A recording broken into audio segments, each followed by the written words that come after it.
Law and order की अगर हम सर बात करें तो पिछले कुछ समय में उदयपुर एक बहुत ही शांत वातावरण, शांत आबो हवा वाला शहर है, लेकिन पिछले कुछ समय में यहाँ के लॉ एंड ऑर्डर में काफ़ी ज़्यादा हमने देखा है कि चीज़ें थोड़ी सी डिसबैलेंस्ड रही हैं, मिसमैच रही हैं। अक्सर छोटी छोटी बातों का चाकूबाजी जैसी घटनाओं में बदल जाना, देवराज जैसा जो घटनाक्रम है वो उदयपुर ने सहा है, कन्हैयालाल को हम नहीं भूल सक रहे हैं, जिसकी ज्ञानवापी फाइल्स मूवी भी आ रही है। तो लॉ एंड ऑर्डर पर आप क्या कहेंगे सर? देखिए, अशोक गहलोत सरकार जब थी 2018 से 23, मैं जोधपुर था और जोधपुर में एक सोजत गेट ऐसा नाम से एक है, वहाँ पर उत्पात करने वाले तत्वों ने पुलिस को पीटा और ऐसी घटना करौली भी हुई, भीलवाड़ा में भी हुई। तो इस पूरे क्रम में ये ध्यान में आया कि कांग्रेस का तुष्टीकरण का जो विचार और तुष्टीकरण के परिणामस्वरूप रेडिकल जो एलिमेंट्स हैं उन लोगों का आगे आना, ये पूरे सोसाइटी के लिए, पूरे लोकतंत्र के लिए घातक हुआ। ऐसे तत्व समय समय पर सिर उठाते हैं। आपने पहलगांव में देखा, वहाँ पर भी हैं, आयातित लोग हैं, वो विचार कहीं ना कहीं है। आपने कन्हैया टेलर का जो हत्याकांड वो भी यहाँ देखा कि बंदा एक इनोसेंट सामान्य से व्यक्ति को टारगेट कर रहा है।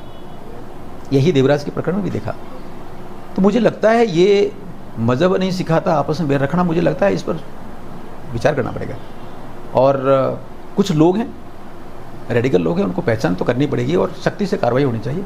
मुझे लगता है उदयपुर की पुलिस ने कुछ बड़े रैकेट्स खोले हैं, उनको पकड़ा है, और लेकिन काफ़ी कुछ करने की आवश्यकता है। ये जो आईटी बेस जो एक नेटवर्क है, इसके बेस पे लोग करते हैं, सोशल मीडिया को बारीकी से निगरानी करने की आवश्यकता है। ये चीज़ें होती हैं तो शायद प्रिकॉशनरी काम अच्छा हो सकता है इस बात की वजह से। लेकिन ऑलमोस्ट मेवाड़ शांत है और जब भी बीजेपी की सरकार आती है आपने देखा होगा शांति रहती है, लेकिन कांग्रेस सरकार आती है उत्पात बढ़ते हैं। इस बात को भी जनता को जानना चाहिए, हम सबको जानना चाहिए कि कुछ तो है जो कुछ लोग शायद प्रमोट करते हैं, और बीजेपी है तो शांति रहती है। आपने नरेंद्र भाई मोदी जी का मुख्यमंत्री का कालखंड देखा होगा गुजरात का, जब वो थे तो गुजरात शांत हुआ, और जब शांत हुआ तो लगातार सब लोग ग्रो कर रहे हैं, सारे अच्छा काम कर रहे हैं, बिजनेस कर रहे हैं, खेती कर रहे हैं, सारी चीज़ें होती गई। सारी कम्युनिटी, उसमें मुसलमान भी है, उसमें हिंदू भी है, व्यापारी, किसको क्या कहें, वो सारी चीज़ें। लेकिन मुझे लगता है कि